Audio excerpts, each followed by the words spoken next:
as people begin to open their heart, can that chemical begin to elevate?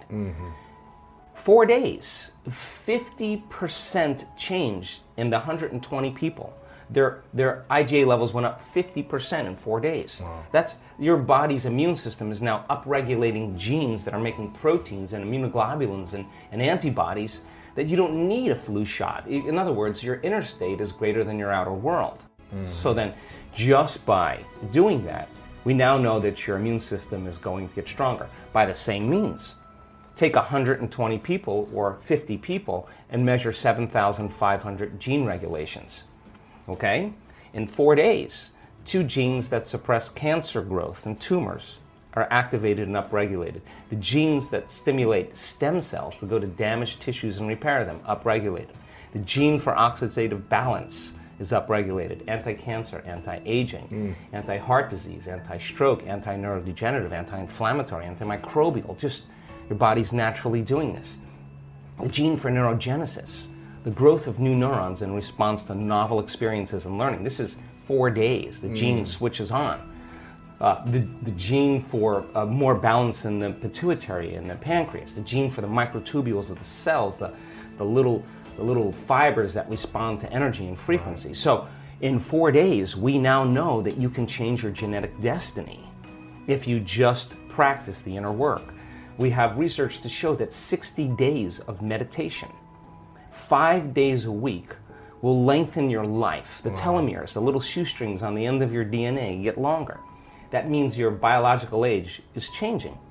So we have the evidence now to show people what's possible. We have brain scans that are so outside of normal that when neuroscientists see them, they're blown away, because the amount of energy that's in the brain during this transcendental moment is hundreds of times outside of normal. Wow. I mean, you can't make your brain do that. Something is happening to you, and that person's having a transcendental moment. And we now know that we can predict it, and we now know that we can induce it. So then there's the evidence there. So the funny thing about it is the person who has the healing is not talking about the healing. Whether it's blind people seeing, deaf people hearing, we have crazy evidence now. What they're talking about is how amazing they feel, because they're refreshed, they got a new lease on life. Yeah. And so now we have evidence in our research, and that silences the critic to show that what's possible for people. And now we have evidence and testimony, that we have evidence where people will stand on the stage and say, hey, I broke my back in 3 places. I haven't been able to stand up straight. I came into this event hunched over. I couldn't lay down. Now this guy's jumping around on the stage. He's laying on his back. He's touching his toes. He's you can tell. I mean, he's having this moment. We changed somebody. Yeah. Someone with Parkinson's disease can't swallow, can't chew, can't blow her nose, can't stand up. One moment, the next thing you know, she's blowing her nose, chewing, swallowing. We changed her body, we changed her life, and we changed her future. And she doesn't look like a movie star, and she doesn't look like she's a vegetarian, and she doesn't look like she's buffed. She just looks like a normal person. Now the person in the audience who's watching that and looking at this person and seeing that they're no different than them, it just starts to cause them to think, if someone else can do it, I can do it. So you see the person with the stage 4 cancer that got the voodoo curse that they have 3 months to live. And now they have no evidence of cancer in their body, and they're standing on the stage telling that story, and somebody in the audience is checking her out going, I have the same condition, and if she can do it, I'm going to step right in that footprint, and I'm going to do it the way she did it. And all of a sudden, you start seeing this change in the community in a week-long event, because once there's a breakthrough, right? I mean, it's like a 4-minute mile. It's in the field, you know? But it's not only in the field, you're seeing evidence in 3-dimensional reality, and evidence is the loudest voice right now. And so people don't want to see talking heads. Anybody can see it on the internet. Information is readily available. What they want to see is evidence. And so when you have evidence in the scientific realm, and then you have evidence in a community of people, and you're not doing anything that's so extreme that excludes anybody. It's inclusive, and we're using science as the contemporary language of mysticism. It is science that's going to demystify the mystical. If I talk tradition, culture, religion, any of those things, spiritual principles, people are going to shut off. You're going to divide an audience. But science creates community. Right. So by building a scientific model, I don't subscribe to any type of meditation, because I look at the evidence of what we've gathered in, let's see, by applying this formula, to what extent can we prove to human beings how powerful they really are? And I think that has become something that has mystified me, because when I see blind people seeing in our workshops, I have to tell you that I'm more surprised than anybody. I'm standing up there shaking my head, and we have great evidence. This, one woman was, she's a nurse, and one day she just wakes up and she's got a blind spot in her eye. She can't see in the lower left-hand quadrant of both eyes, 6 o'clock to 9 o'clock. Wow. She's a nurse. She goes to see her colleagues. They do a scan, stroke on the optic nerve. Wow. And now she's legally blind. She can't drive her car. She runs her own company. She can't run her company. She can't type. She can't use the computer. She's compromised in a big way. Now with a stroke, you have 2 weeks really. That's the window. And if nerve cells are going to come back online, it's going to be those first 2 weeks. Wow. If they don't come back, the prognosis is live with it. Whether you have paralysis or whatever, that if a stroke causes brain damage in usually 2 to 3 weeks, you don't see much change. So they gave her the prognosis. You have to learn to accommodate and live with it. And so she wasn't satisfied with that answer, and she goes to one of her dear friends who's a physician, and the physician says, go check out the Dispenza guy. And she says, why don't you come with me? So they come to our event in Brighton in the UK was together. this within the 2 weeks, or was this later, do you know? Oh no, this is a year later. Wow. This is a year later. And so it's supposed to be irreversible at that point. And so she comes to the event, and then she comes to the event for 2 reasons. Listen to this, to learn how to live with her handicap. That's the extent of what's possible And have in her more mind. peace. And, yeah. And then create a nonprofit to help people. Those were her 2 things. So somewhere in the middle of the event, it occurs to her that she could actually possibly heal her eyes. So she goes for it. She lays down after one of the meditations we lay down at the end, and all of a sudden, like in her head, she starts feeling this heat and this crackling sensation. Now, you have one of 2 options when something like this happens. You get scared. You get run scared. Away. It's the unknown. You contract, and your brain goes into high beta, and you disconnect. Something's wrong. I'm hurting something. Yeah, I'm having another stroke, whatever. Or you surrender and relax into it. Yeah, you go in. Yeah. And she let go, and she had the most incredible experience. She laid there for the longest time, opened her eyes, and she said it was like the lights came back on. She said, I could see completely. We sent her for a scan. The Monday morning after that week-long event, the scan that had the left lower quadrant on both eyes from 6 o'clock to 9 o'clock was black.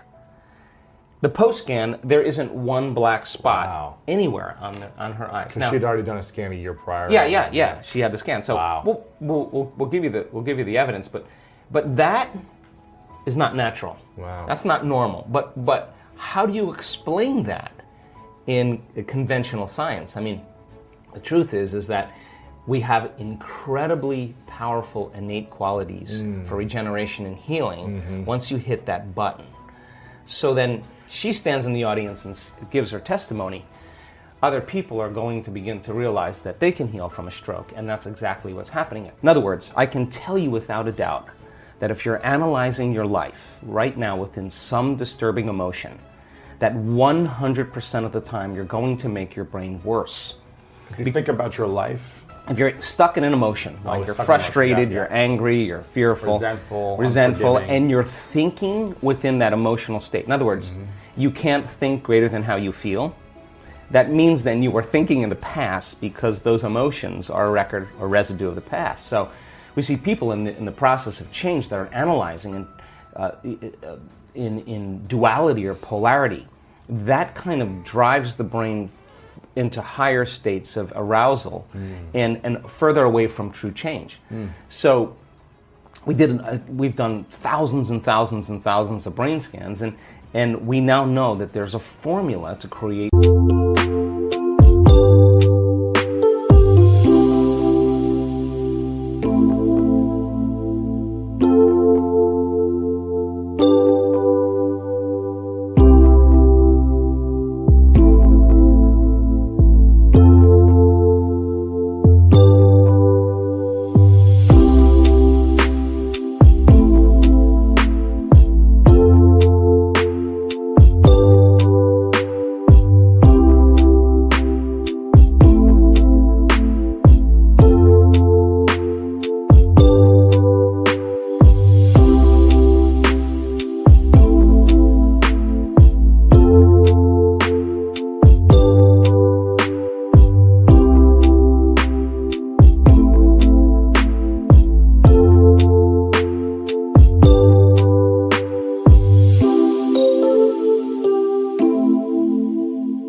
greater brain coherence, greater brain efficiency to make your brain work better. And when your brain works better, you work better. At the same time, it requires a clear intention and an elevated emotion to begin to change your energy and to change your life. And nobody changes until they change their energy, right? So then how do you get a person out of resentment, frustration into joy and freedom why would they feel grateful or joyful or free if the experience hasn't happened? So most people are spending the majority of their life waiting for something out there to take away their emptiness or pain or the resentment in here. Well, if they're waiting their whole life in separation or lack, then and we create reality, then the lack is driving certain thoughts, which is creating more separation and more lack. So teaching people then to begin to condition their body emotionally before the evidence takes place in their life is breaking a significant habit, right? Yes. So instead of living by cause and effect, now we're beginning to cause and effect. So the moment you start feeling whole and grateful, we now know your healing will begin at that moment. Yes. The moment you start feeling worthy and abundant, your wealth is coming. You're generating a certain amount of energy, a certain amount of wealth. Let's stop telling the story of your past and let's start telling the story of your future. And people who aren't defined by a vision of the future, for the most part, are left with memories of the past.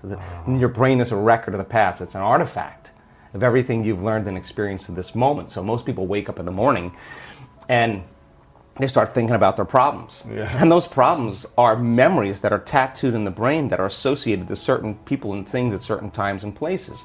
So the moment the person wakes up clean slate, they start thinking about the problems they're thinking in the past. If you believe your thoughts have something to do with your destiny, well, there's a possibility that your past is going to be your future.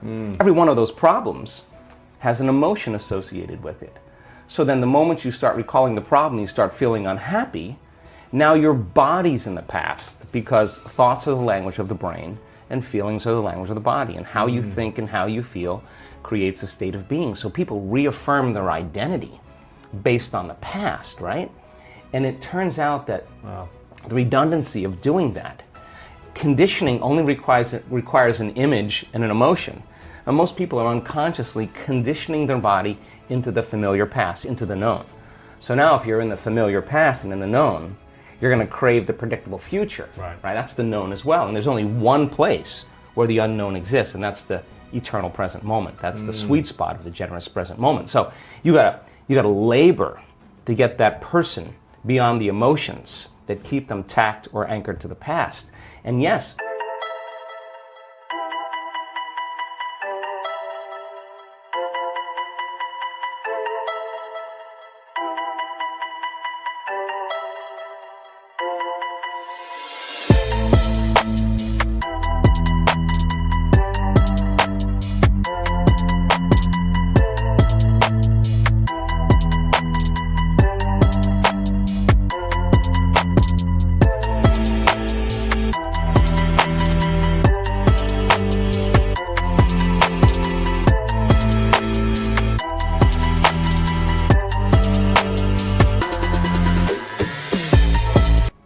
it takes an effort to do that, but if you keep working with the formula, you'll reach that elegant moment where there's a liberation of energy. And now your body as the unconscious mind. The objective mind is not believing, it's living in the same past experience 24 hours a day because you're liberating the body from that emotional state. Nobody was able to change their life if he or she didn't become the person they want to be first. It's not so hard to be healthy or wealthy right now. You can do it. We all can. And when you do it consciously, in the present moment, totally focused, you can accomplish anything. Joe Dispenza mentioned only some of the many people that were able to change their lives. So the question is, what is your desire? And why did you think you can't do it until now? If someone can do it, you can do it also. If your wish is to be happy, you need to be happy right now. There is no other time to be happy. You can't escape from the present moment. You're living in infinity, in a place where time doesn't exist. Embrace it. Use it. So do you agree with Joe Dispenza? Do you feel more powerful than before watching this? I'm very curious. Leave me your thoughts in the comment section. I hope this helped you to understand that you're a powerful creator. If you like this video and you want to see more videos like this, subscribe and don't miss them. Hit the bell button and you'll be notified when new video arrives. Have a great day.